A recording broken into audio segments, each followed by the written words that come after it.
Good morning, KFC. Kain tayo. Ayan, papasok na tayo.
Guys, dito na. Kain tayo. Ako pa nakakita. Nandito ako sa KFC. Order lang akong chicken. Tapos, wala. Ebitin. French fries, chicken. Ebitin. Kung ginawa ko ngayon. Ayan. Tama? May sinangag. Naka-itlog. Galing sa barko. Wow. Alam mo, mabibitin ako eh. Kaya ayaw ko ginawa ko ngayon. O, diba? Ha? Kain-kain na lang. Itlog na. Kanin. Baka nakakita kay FT may itlog kakanin.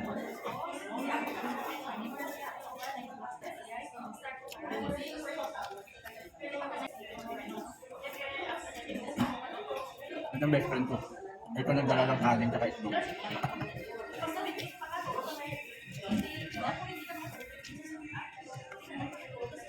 Dito ako sa basin ng chicken head. Nakita ko mga friend. Itlog na may kanin, saka KFC. Tangka pa. Kamay-kamay na lang tayo.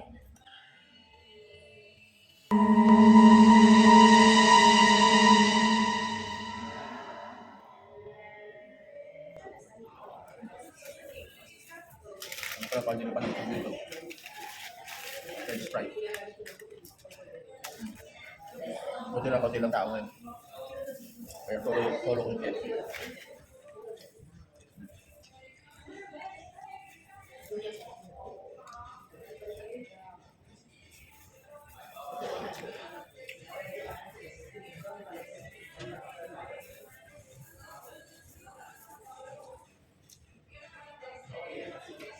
Kaya ang advice ko sa inyo, pag pumunta kayo sa Europe, ang gusto nyo kumain sa KFC, magbaong kayong kanin kasi walang kanin nito. French fries lang katapat. Nabibitin ka lang. Ito, wais. Yun. Habang naghihintay kung magbubukas ng kalit ko. Pero hanggang wala pa. Hindi lang. Bakit?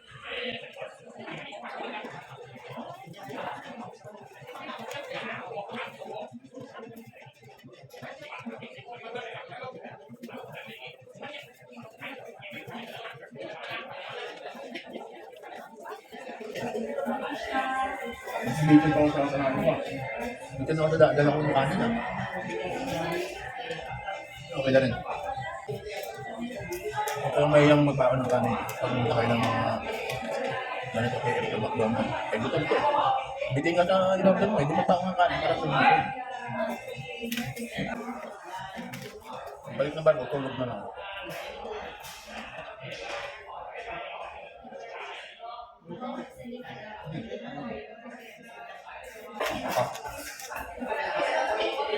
Only in Barcelona KFC. Dapat na yung kanin kung meron mga ganun lang mga Pilipino mas malakas kumain ng kanin kaysa sa ulam.